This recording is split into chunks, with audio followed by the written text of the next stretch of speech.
The Vitamin Shop is extending its merchandising strategy outside of functional CPG categories. But is that a good idea?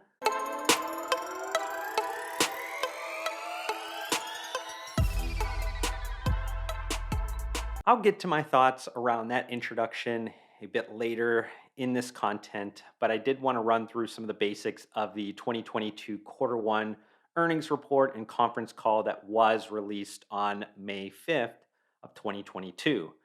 And for those that maybe are not aware, the Vitamin Shop was acquired a few years ago by a publicly traded holding company named Franchise Group. The stock ticker is FRG.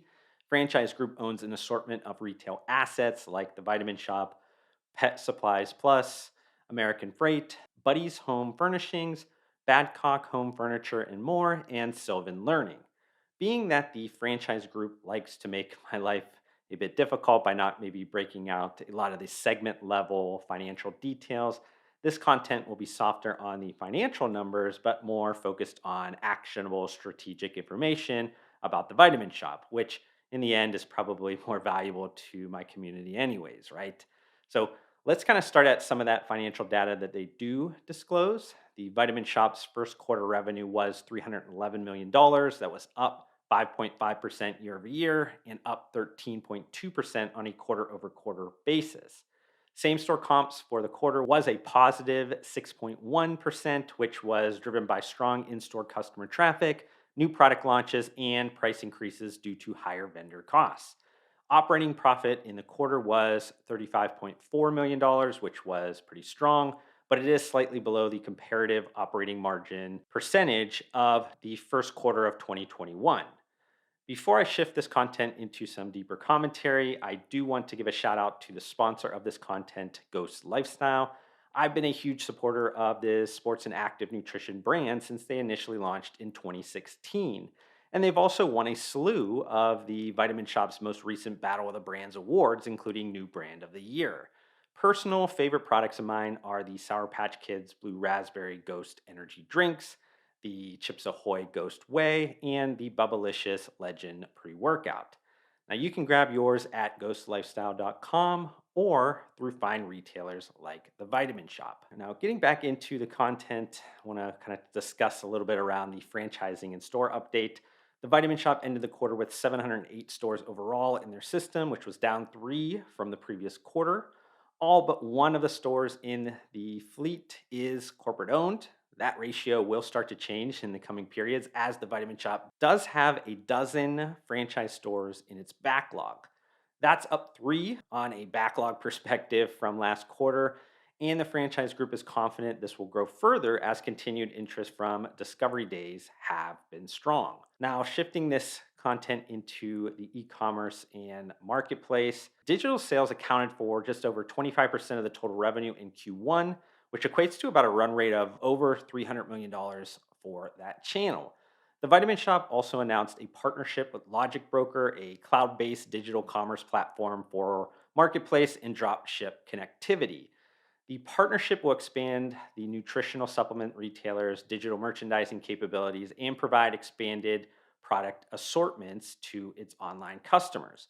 According to CEO Sharon Leidy, the Vitamin Shop, being a premier destination for health and wellness solutions that support millions of people on their journeys of lifelong wellness, their goal is to continually provide new products and services that meet those customer needs. So, kind of here's my hot take on this extended merchandising strategy.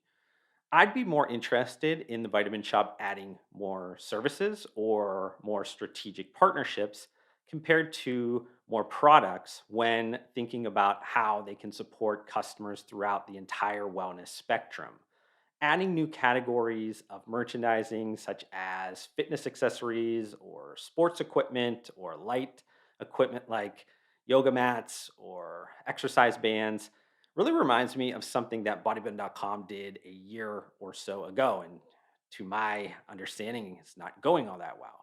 In my opinion, those items are easily found on a number of websites, retailers, and marketplaces very easily. Maybe something more is within the strategic map that maybe I'm not privy to in terms of the information, but this doesn't feel special to me as a standalone strategy. Next, I want to talk about some new acquisition channels and maybe just like social media as a whole for the Vitamin Shop. And recently, my friends at the supplement industry media company Nutri Ingredients USA had Lisa Chenevsky, the vice president of brand content and creative at the Vitamin Shop, on their NutriCast podcast. It was really a great episode that covered several social media strategies that have helped the Vitamin Shop. Firstly, they're talking about how the Vitamin Shop set up each store with its own Instagram account. And while that can be really challenging from a brand consistency kind of communication perspective, those accounts give each Vitamin Shop store location the opportunity to localize marketing and communication. This helps them to be kind of better aligned with the local communities that they serve. And in a way, it really humanizes the brand more, as these local accounts are run by the health enthusiasts that do work at these particular stores. Secondly, they talked about leveraging the brand trust of the Vitamin Shop on TikTok for edutainment purposes. I don't want to say there's a lot of misinformation on social media, but I do think that there's a lot of poor quality information on social media platforms. TikTok has a ton of that poor quality information that goes viral and starts trends.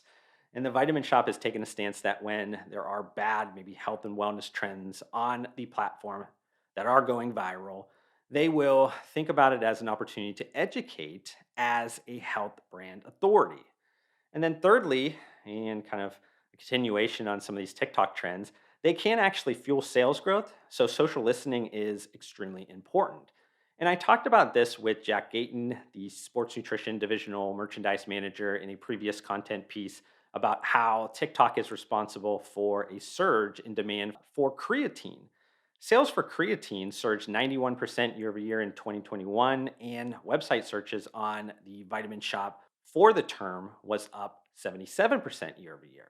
This can also be seen with additional trends as well, which is something that these merchandisers and buyers need to watch closely so they can take advantage of the kind of TikTok made me buy it effect.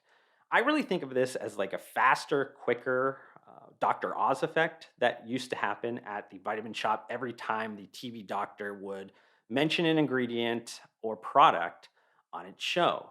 Next, I want to talk about the franchise group's kind of mergers and acquisitions activity or just rumors that are going on. The franchise group has continued to be some of the most active deal makers in the market. They've quickly went from like who the heck are they to wow, these guys are executing impressively across the retailers within their portfolio. And last month, I created a piece of really insightful content that dove deep into what the news of the franchise group making a run at acquiring Kohl's could potentially mean to the Vitamin Shop. Really, if you haven't checked out that one yet, you're missing out. And I'll make it easy for anyone that is interested in checking that out by popping this video up here and also leaving the link to that content in this content's description. And I won't run through the details of that content again, because if you have watched it, I don't want to bore you and kind of waste your time. But through that content, I did explore the possibility of the Vitamin Shop's private label merchandising at Kohl's, a store within a store wellness concepts akin to the Kohl's and Sephora beauty partnerships, and also how loyalty programs and marketing integration could happen between the two retailers. That being said, the franchise group leadership was playing coy about the Kohl's bid rumors and wouldn't really say how far the talks have gotten or if the talks are even still ongoing. Further questioning during the conference call around mergers and acquisitions deals showed that the franchise group will be aggressive as private and public company valuations drop. Just want to end on some quick final thoughts. I know I probably sound like a broken record at this point, but it's time to wake up, people. Since the Vitamin Shop is shielded in the public markets by the franchise group ownership, the supplement retailers' turnaround hasn't been front and center, but overlooking it would be a mistake.